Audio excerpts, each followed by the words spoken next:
Hi, hello everyone. This is Soumya from Book Feast channel. Today I'm gonna review about the short story which is titled Two Gentlemen of Verona, which was written by a.j.cronin. So it is the prescribed story for class 12 state board syllabus in English, and in this video we are gonna see about the full summary of the story and the themes, and we are gonna analyze it. If you want the video to be watched in Tamil language, you are requested to click the link which is mentioned in the description for making the video in Tamil. Coming to author's introduction, a.j. Cronin, his full name is Archibald Joseph Cronin, and he lived between the years 1896 to 1981. He is a Scottish novelist, dramatist as well as the physician, and by training he is a doctor. Most of his works depends on the medical field. His best works were The Citadel and The Keys of the Kingdom. A story, it leads towards the protagonist. Here we have two protagonists. They are brothers, and we can see the characters. I hope you can see it on the screen. So the first seems to be the narrator, who is a writer, and second Louis is driver, and third companion who accompanies him to Verona in the car. And next Nicola, he is a 13-year-old boy. He had a brother who is titled Jacopo. He is 12 years old, and they had sister who is titled Lucia. She was about 20 years, and her mother passed away and her father was a widower. He had a great passion towards singer, and he is a well-known singer who died in the war. And the three children, they were left on the road when their father was passed away, and Lucia was taken care by the old nurse who was pleasant looking and kind towards him. So these are the characters, and we can see the themes of the the short story. So the first theme seems to be nobility, second love, devotion, sacrifice, sincerity, maturity. The whole theme revolves around the two brothers. Now let's see the life of the brothers. So these brothers, they sleep on the platform, and only they have black bread and figs for their food, and also they spend a lot, but also the lot expense is spent only for their sister. When it comes to them, they spend less than their savings, and they take care of their sister, who is Lucia, and she had a suffering from the tuberculosis of the spine for nearly 12 months after the death of their father. And they work hard day and night in order to make her sister come alive as a new person. And their dress code, it portrays their poverty. And coming to the job, so the brothers, in order to earn money and save their sister, they made shoe polishing, selling fruits on the hills, and they conducted tourist round in the town, and they distributed many things from here and there, and they have started selling newspapers, and also they ran errands. The places mentioned in the story seems to be Juliet's tomb, which is popularly known in Verona. It is a tourist spot where the brothers take the tourists to. And second, Polita. So Polita is a place where Lucia was staying and she was taking treatment, and Verona is a place where the brothers stay. By the way, now we are getting into the story. So I have given the gist about the story. Two Gentlemen of Verona. So Verona is a place where the two brothers stay. So they are stated as two gentlemen because in the young age they have taken the in charge of handling the sister who is severely wounded. So the story starts as we drove through the foothills of the Alps, two small boys stopped us on the outskirts of Verona. They were selling wild strawberries. Don't buy, warned Luigi, our cautious driver. You'll get much better fruits in Verona. Besides, these boys. So, the story starts where the narrator accompanies his driver and his companion, and they move towards the Alps. So, when they are moving towards the foothills, they come across two small boys who were selling the wild strawberries. When he was tempted to buy it, his driver warned him not to buy because they were not cheap. They were very expensive, and they could get it better in the city. And also the driver, he was very much not confident with the habit of the boys, and he was struck with the appearance of the two brothers. So now they are describing the dress which was worn by the brother. One boy he had a worn jersey and a cut of khaki pant, and the other had a short army tunic gathered in the loose folds about his skinny frame. And they were two little figures who were brown skin, tangled hair, and dark, earnest eye. Their eye expressed something to earn. So these appearance attracted the narrator and his companion to come up with the boys. So the narrator's companion, he started speaking with the boy, and he had discovered that one was about 13, elder, who is titled Nicola, another was about 12, who is titled Jacobo. And both the narrator and his companion, they bought their biggest basket, and they also paid them, and they started their journey.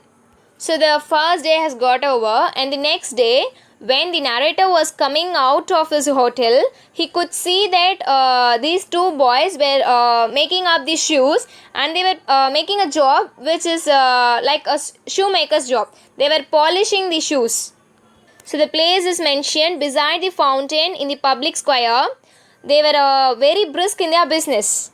Both the narrator and his companion, and also accompanied by his driver, they went and put up a question, why do you do this job? So it cannot be intentionally asked to the boys. So he was in the idea of going into a business, like he wanted to make them to polish his shoe too. So he went in a friendly face, and he started raising up the question. I thought you picked up fruits for a living.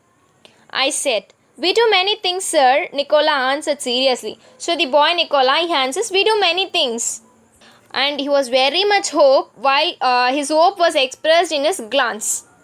And also he added, often we show visitors through the town to Juliet's tomb and other places of interest. So he mentions that he was also accompanied by the tourist in order to show different places to the unknown person of the land. And this he had done intentionally because he had to earn money. So these lines states where both the brothers, their only ambition is to earn money. But why? It tries up the question in the mind of the narrator.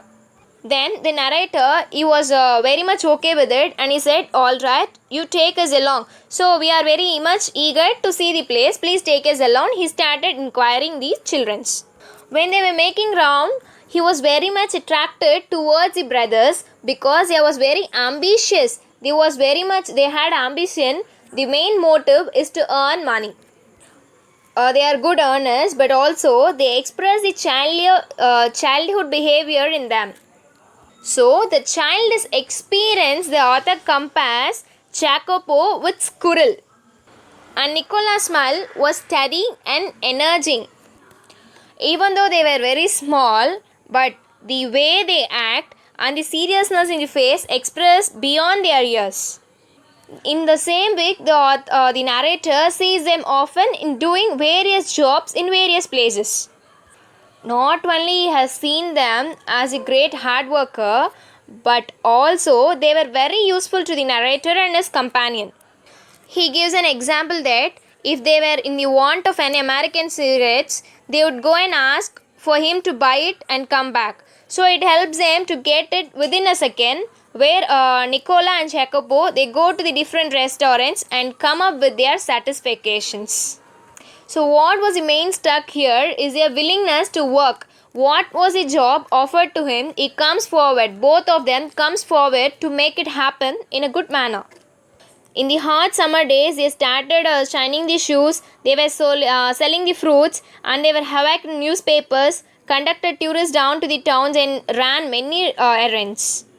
So one night, when the author was when the narrator was just passing away, he comes across a stone pavement beneath the lights, where he could see Nicola was standing upright. He was very tired. So Nicola he has been seated in upright position, and he was very tired. And a bundle of unsold newspapers lay near his feet. And also Jacopo, he was lying his shoulders against his brother's shoulder, and he was very asleep in the tiredness. And it was the midnight time. The author comes up with the question, why are you so late, Nicola? So he raises up the question, it's already midnight and what you are doing in the pavement? What's your work here?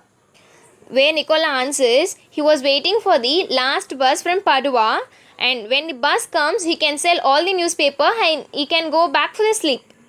So this shows how their hard work seems to be.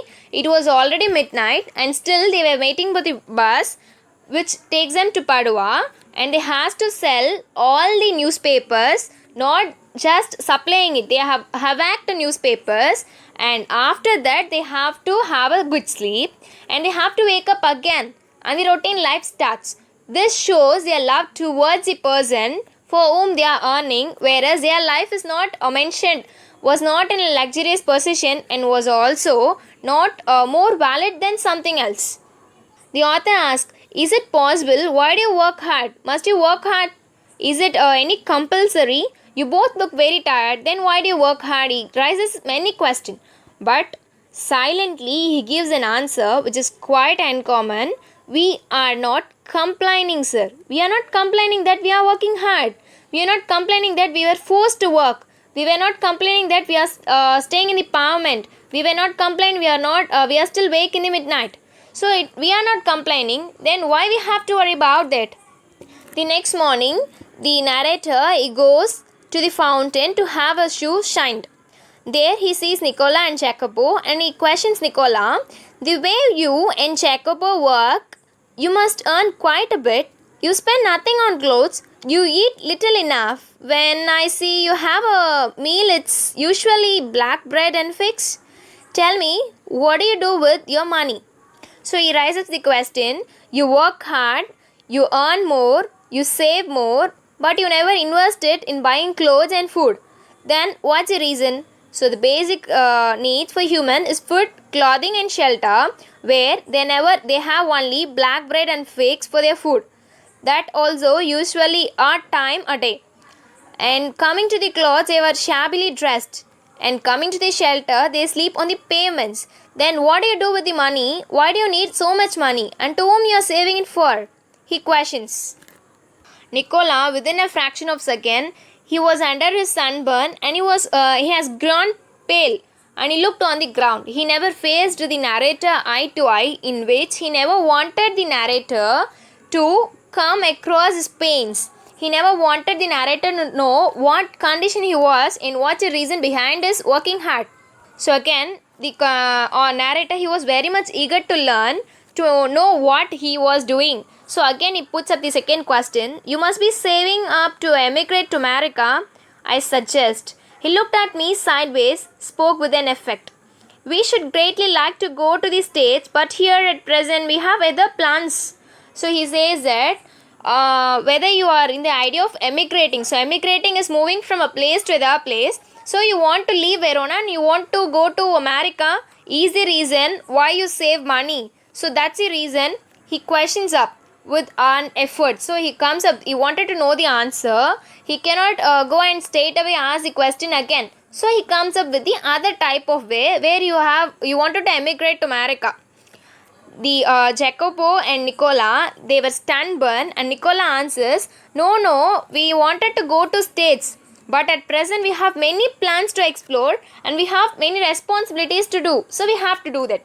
Now the author again comes with the question, what's your plan?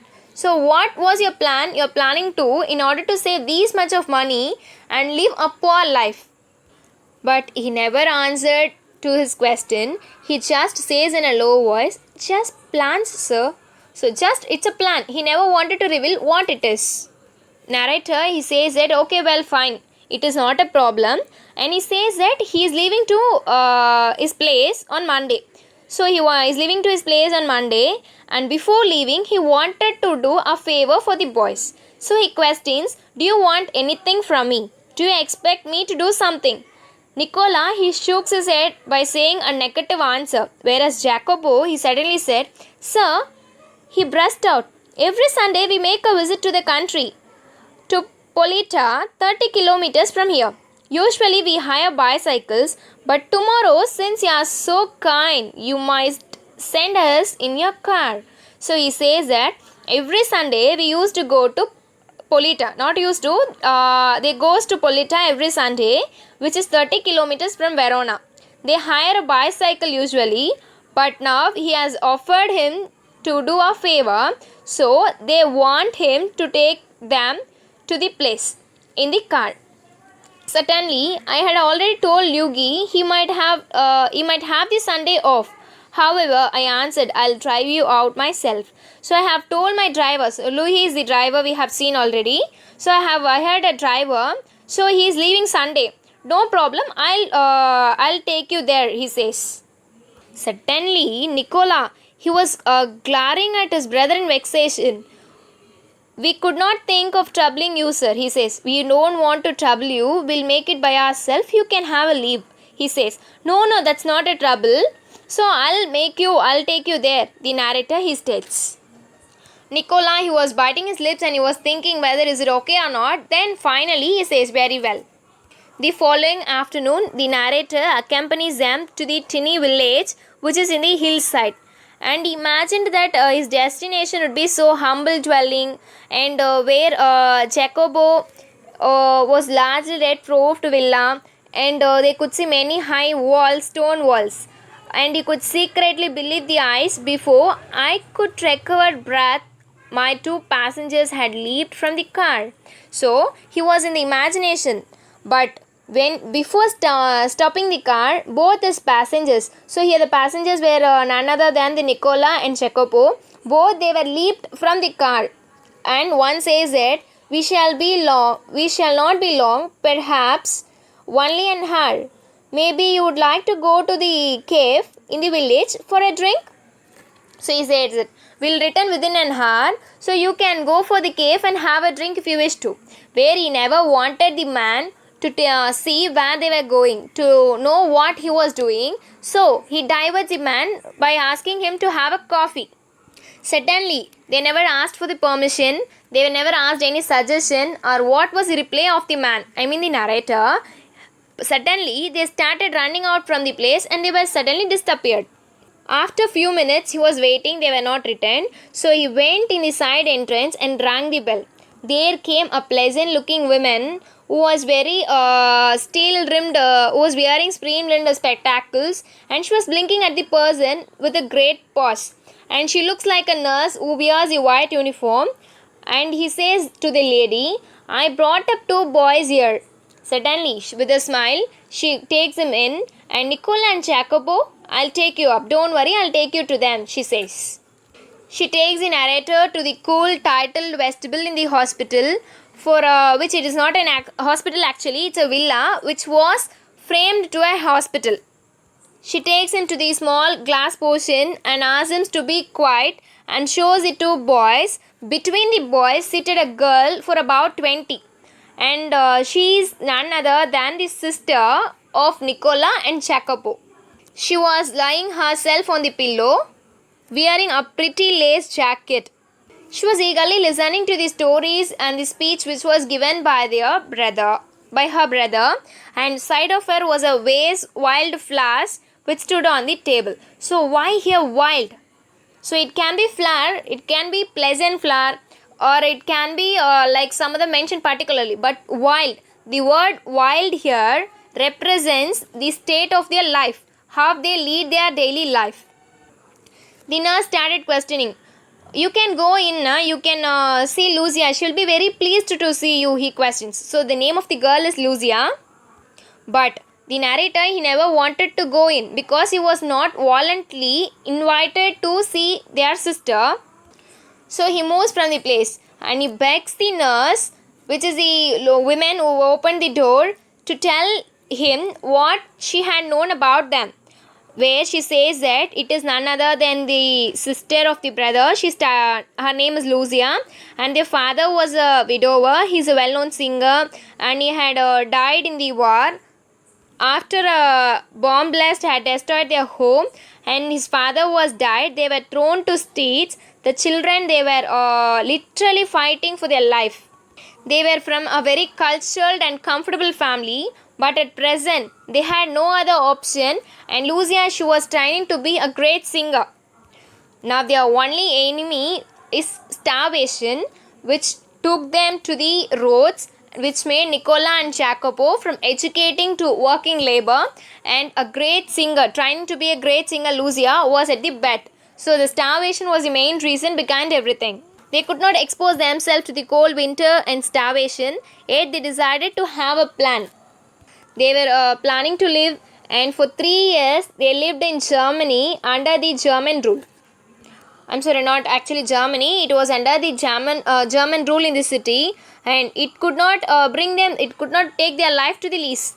When there was a great change, when the resistance movement had taken place, the three children, they planned to get out, and they secretly came to join here, and at present they stay here. And also, when the war was over, the girl, she was the beloved sister, and at present she was suffering from tuberculosis of the spine. The nurse gives a great pause, which explains the poverty and the suffering of the children. And she says that they give up. So are they giving up? They are working hard for their sister. They wanted to work hard because only that they could take her sister to the higher level. And she has been bedridden for about 12 months. And the nurse and the person who is taking care of Lucia, I mean the persons in medical department, has to be paid. They cannot offer any service free of cost. But also every week the children, they come forward and they offer the fee. But the nurse don't know how come they offer the fee. But also she never questioned them, but also she was satisfied with what she gets. And she says that never they want the children fail to pay their fee. Suddenly the narrator, he got a goosebump and he said, yes, I agreed. Yeah, you're right. They are making many jobs. So now the narrator, he never wanted to expose his identity to any one of them. So he goes out and he waits in the car where the boys join them. Then they drove back to the city, and they sat beside him, and they were not speaking. They have not even opened their mouth. So from his part, he says that I did not say a word. I knew they would prefer to feel that they had safely kept the secret. So he never expressed or exposed that he was known to Lucia, or he had known about their full history. Instead, he remains quiet because they deserve that the secret should not be relieved. So he never exposed them, but also their devotion towards their sister had touched him deeply. And he says that war had not broken their spirit. So war is something which is created. It never broken their spirit, which was immortal. Their selfless action towards their sister brought a new nobility to the human life. They expressed the human life in the form of nobility. So they explains what is selfless care means, what is selfless action used to be, and what nobility means. And it also gave a promise that greater hope for human society. So for the human society, for also the people who got failure in their life, and the person who won the war or who is a great failure in the war, there is a great hope that for everything there is a space in life. So here I conclude my story. If you are in need of any novels, short stories, interpretations, or anything else, please do mention it in the comment section, and surely we'll upload it. And also we are gonna post all the stories, novels, poems, etc. which is relating to the 10th, 11th and 12th students. So please do subscribe and share our channel to get more updates, and both of us will be benefited. Thank you.